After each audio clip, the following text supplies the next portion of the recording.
My sister was acting like everything was normal, running that dinner like nothing had happened. Like everything was exactly where it should be. Like no one would notice. And I was just watching. The table looked perfect. Plates aligned, the right glasses, silver polished, low lighting exactly the way she liked to post. It was all a little too put together for someone who had messed with something she shouldn't have. What bothered me most wasn't even the setup. It was her posture. Too relaxed. No weight to it. Emily was loud, pulling attention without asking for it, laughing more than she needed to, like she was presenting her version of the family to the room. "I just think the house needed a more modern touch," she said, slowly turning the wine in her glass. Controlled, not even looking at the walls. I did. And that's when things started to line up. Not all at once. Not like a shock. More like something clicking into place. One detail pulling another. So I looked again. The frame. The texture. The signature. I stood there for a few seconds before sitting down, hand resting on the back of the chair, trying to figure out if I was just tired, or if I was actually seeing what was in front of me. Because those paintings weren't the same. No one said anything. No one seemed to notice. Or they chose not to. My name is Stephanie Hale. I'm 38, and I work with art every day of my life. I know when something was painted by hand. I know when a piece carries time. And I definitely know when someone is trying to pass off a well-built lie. And there was one hanging right there. Emily, my younger sister, 10 years younger, always needed a stage. Even when she had nothing real to stand on. She learned early how to look like she was above something, even when she wasn't. It was always more about presence than substance. But this time, something felt different. It wasn't just her behavior. It all felt rehearsed. She wasn't just showing off. She was too comfortable. And that doesn't come from someone who hasn't done anything. I kept watching in silence while she talked, laughed, explained the changes she wanted to make to the house like it all belonged to her. At one point, she mentioned valuing what actually matters now, and that stuck with me. Valuing. I took a slow breath, let my fingers rest lightly on the table, and looked at the paintings again. Wrong. All of them. I didn't say anything, but I understood enough. And more than that, I understood this didn't start that night. If you've ever realized someone was playing you while everyone else acted like nothing was wrong, leave a like. Sometimes that small signal is enough to remind you you're not imagining things. Because what Emily, with all that confidence, didn't know is that I saw it. I didn't say anything that night. I sat down, picked up my glass, and let Emily keep performing. She always thought silence meant hesitation. Most of the time, it just meant I was paying attention. She talked through dinner like she had already claimed the place in her head. What she wanted to change. What felt dated. What the house needed to feel relevant again. The way she said it. Casual. Controlled. Like she was talking about decor. Not a collection our grandfather spent his life building. I barely touched my food. My eyes kept going back to the walls. The more I looked, the clearer it got. One frame slightly off. Another with the right subject but no depth. The brushwork felt empty. One signature looked copied, not placed. Cheap. That was the part that bothered me most. Not just that something was missing, that she thought this would pass. At one point, she caught me looking. "Do you like what I did with the room?" she asked, smiling into her glass. I looked at her. "It looks different." That was enough for her. "I knew you'd get it," she said. Leaning back like that settled something. It didn't. It confirmed it. I've worked around art long enough to know when something's been moved, replaced, or faked. Pieces leave traces. So do people. And Emily was leaving both. She kept explaining the changes she wanted to make to the house like it all belonged to her. New lighting, less heavy pieces, a cleaner identity. She talked about legacy like it was branding, and every word made things clearer. This wasn't impulsive. She'd planned around absence, mine included. At one point, I looked back at the far wall and felt that quiet certainty settle in. I knew exactly what used to be there. And what replaced it wasn't just wrong, it was local. The kind of fake you grab fast when you think no one knows better. I kept my face neutral after that, because once I was sure, I didn't need to confront her. I needed to see how far she had gone. And Emily, still smiling through dinner like nothing could touch her, had no idea I was already past suspicion and getting ready to prove it. I didn't stay long after dinner. I waited just enough not to draw attention, then left like everything was normal. No comments, no scene. That mattered. Because the second you react too early, people like Emily adjust. And I had no intention of warning her. I drove home in silence, replaying details instead of emotions. The frames, the texture, the signature that didn't sit right. The way she talked about the house without once really looking at the walls. She knew. She just thought no one else did. The moment I got home, I opened my laptop. I already knew where to start. My grandfather had every piece documented. Dates, acquisitions, restorations. Years ago, I had digitized most of it while helping organize the collection, so I pulled up the original catalog and started cross-checking. Piece by piece, wall by wall. It didn't take long. 5 paintings that should have been there were gone, and the ones hanging in their place weren't just wrong. They were cheap reproductions, the kind of thing someone grabs fast, hoping nobody looks closely enough to question it.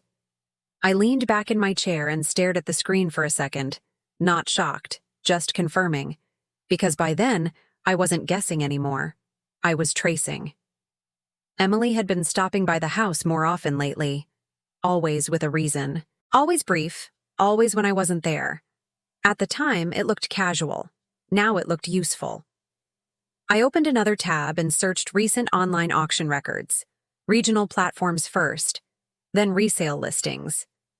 It took a little time, but not much, because rushed people leave patterns, and Emily had never been as careful as she thought. On the third listing, I stopped. Same subject, same composition, different wording. I clicked. The image loaded, and I didn't even need to zoom in. The brushwork, the frame, the aging. Real.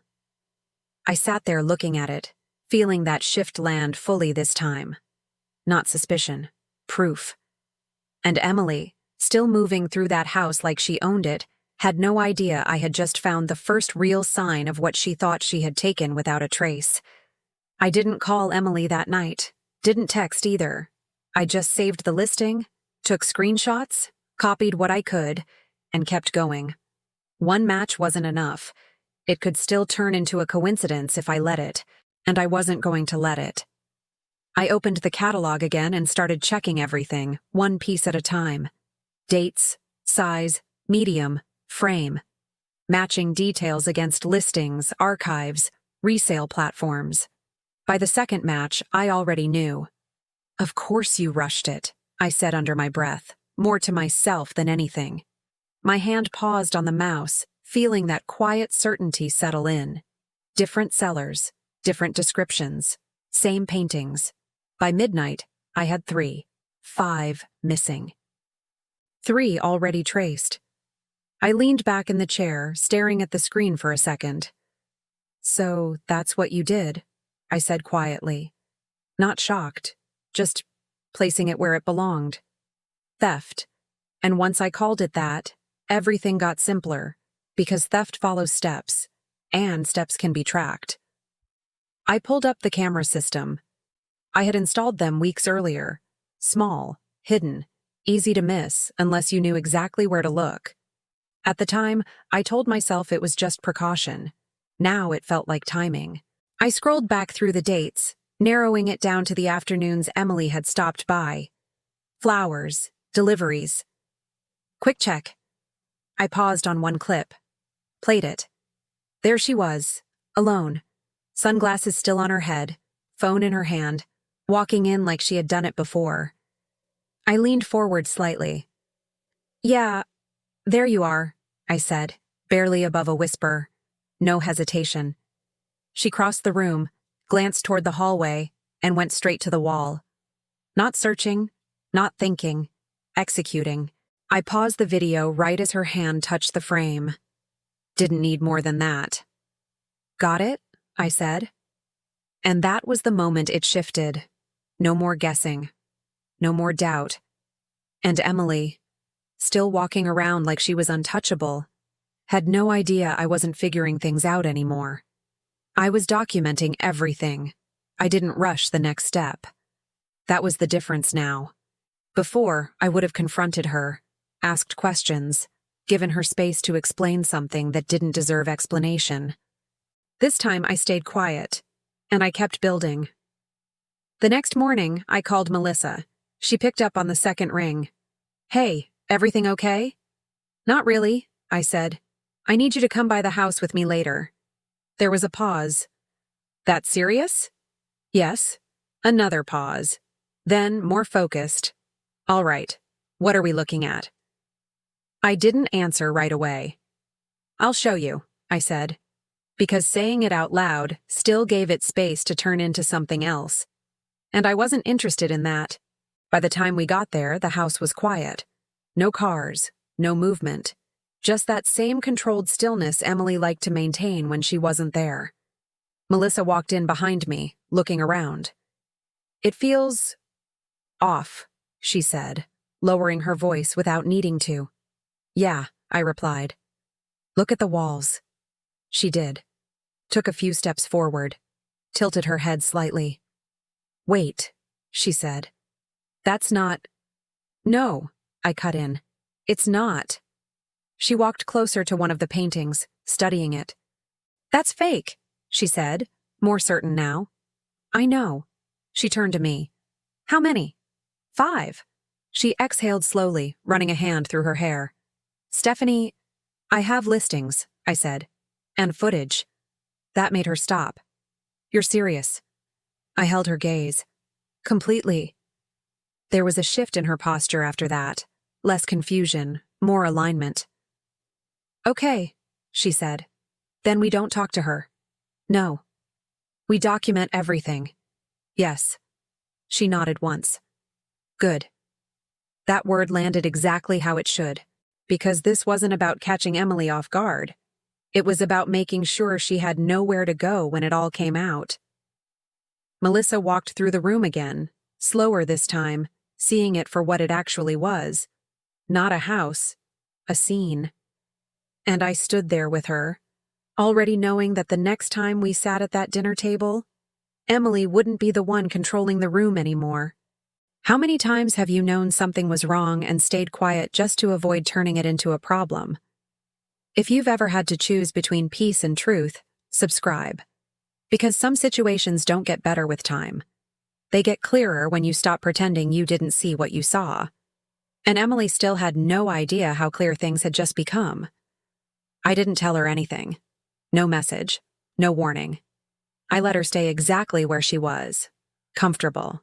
Because the second you interrupt too early, people like Emily adjust. They start rewriting before you've even finished putting the facts together.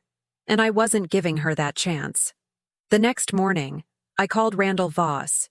He had handled my grandfather's estate for years, and he was the kind of man who never wasted words. I need to review the estate terms, I said.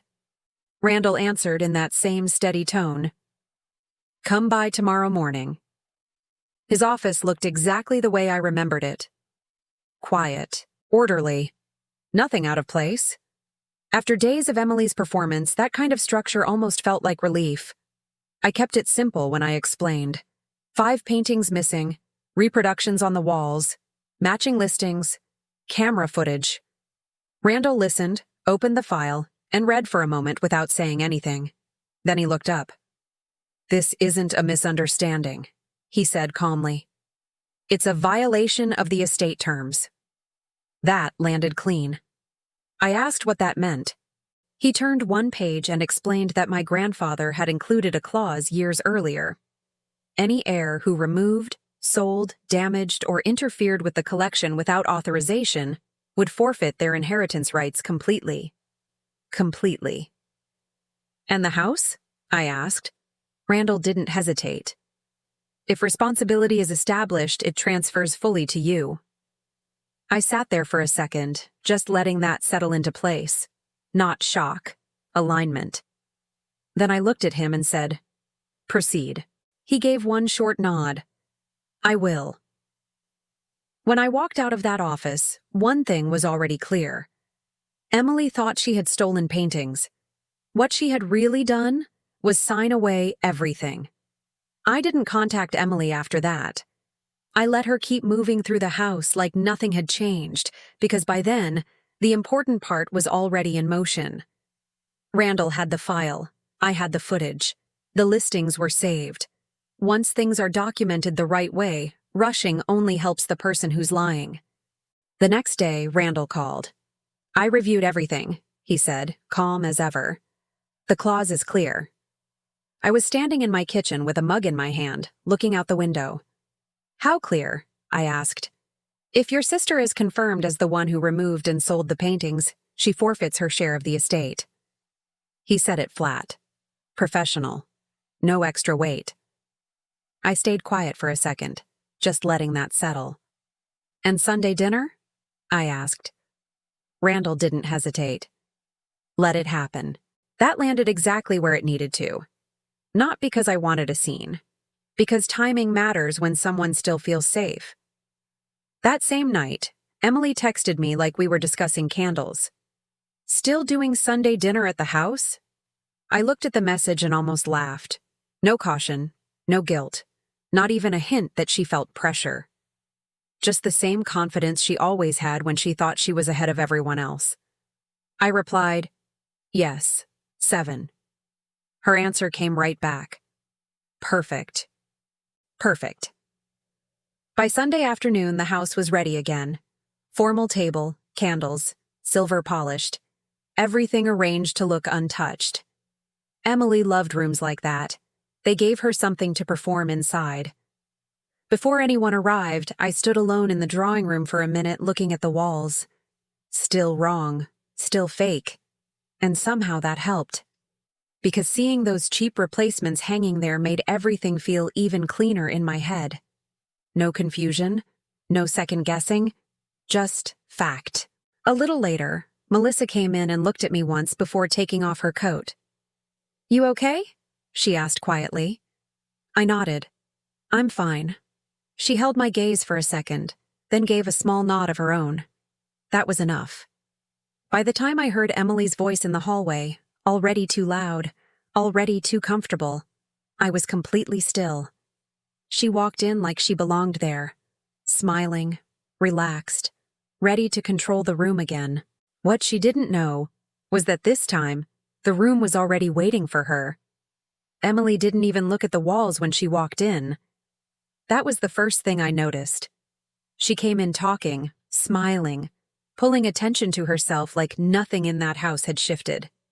My father came in behind her, relaxed. My mother went straight to the table, fixing things that didn't need fixing. Everything looked the same. Except it wasn't. Emily sat down like she belonged there, crossing her legs and setting her phone beside her plate. "I'm glad we're doing this properly again," she said, glancing around the table. "Last time felt tense." I watched her for a second. "Did it?" I asked. She smiled without looking at me. "A little." Dinner started and she kept talking. About the house. About future plans. About changes she wanted to make, like decisions had already been made. Then she gestured lightly toward the walls. "I think the space feels lighter now," she said. I followed her hand with my eyes. Still wrong. I set my fork down. That small sound shifted something. "Emily," I said. She looked at me then. "Yes?" I held her gaze. "How long did you think that was going to work?" The table went quiet. She didn't answer right away. "What do you mean?" she asked. "The paintings," I said. That pause was small, but it was there. "I don't know what you're talking about," she said. "Of course." I unlocked my phone and turned the screen toward her. The listing, the image, the details. Her eyes dropped for a second, then came back up. That doesn't prove anything, she said. I nodded once. Good, I said, because that's not the part that matters. Then I opened the video. I didn't even need to press play yet. Just seeing it there was enough. Because I saw it happen right in front of me. That tiny shift in her face. And for the first time since she walked in, Emily didn't look comfortable anymore. She didn't touch the phone. That was the first reaction. She just looked at the screen for a second, then back at me, like she was deciding which version of herself to use next. That's ridiculous, she said, trying to sound steady. I didn't move. Is it? I asked.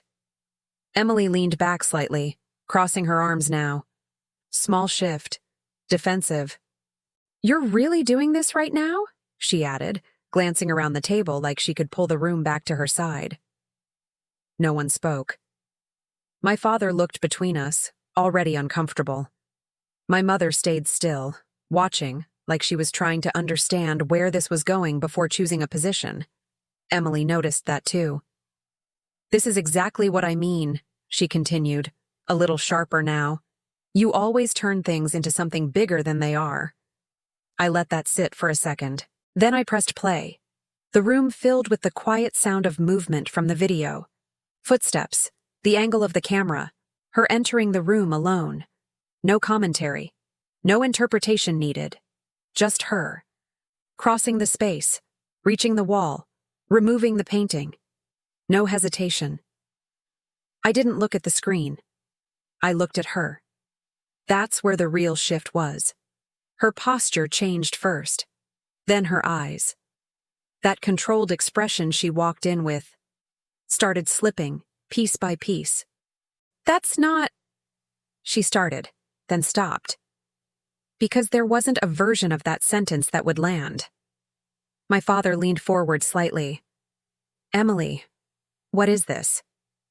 She didn't answer him. She was still looking at me. Like I had broken something she didn't expect me to touch. It's exactly what it looks like, I said, calm. That silence after that stayed. No one rushed to fill it. No one defended her. And that was new. Because for the first time, Emily wasn't controlling the room. She was inside it, exposed. And there was nowhere left for her to move without making it worse. Emily didn't recover from that moment. Not fully. She tried, of course.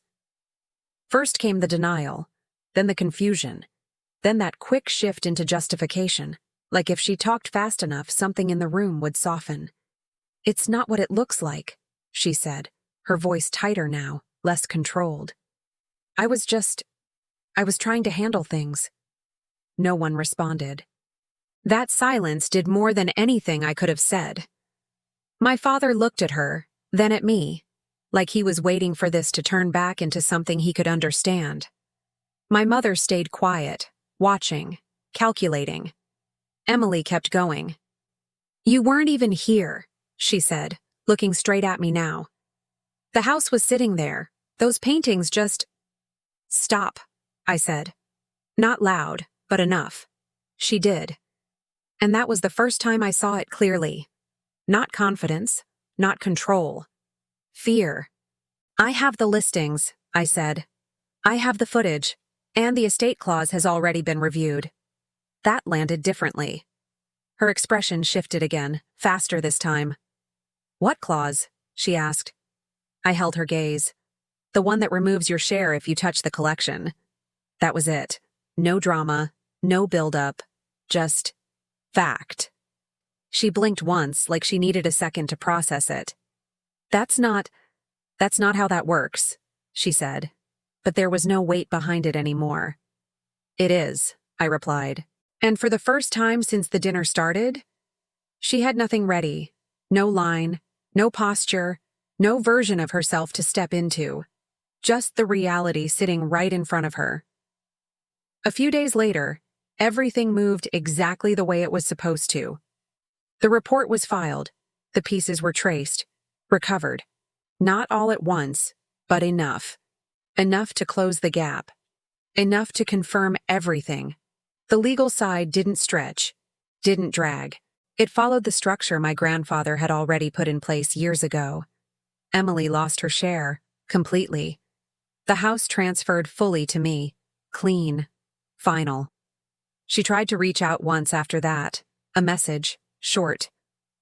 I didn't think it would go this far. I read it. Didn't answer. Because that sentence said everything. Not regret. Not accountability. Just surprise at consequence. A week later, she showed up at the gallery. No camera, no performance. No voice raised to fill the room. Just smaller. I need work, she said, standing there, not quite meeting my eyes. I looked at her for a second. Then I nodded toward the back. Entry level, I said. Basic tasks. No access to inventory. She nodded quickly. That's fine. And for the first time in her life, it actually was. Months later, the collection was restored. Not hidden. Displayed. Open to the public. Exactly the way it should have been. And the house felt different. Not lighter. Clearer. Because in the end, this was never just about art. It was about what people think they can take when they believe you won't respond, and what happens when they're wrong. If you've ever watched someone cross a line thinking there would be no consequence, leave a comment. I want to know what you would have done in my place. And if this story reminded you of someone who keeps getting away with things they shouldn't, maybe send this to them. Not as a warning, just as a reminder. Because some people only understand boundaries when they finally run into one.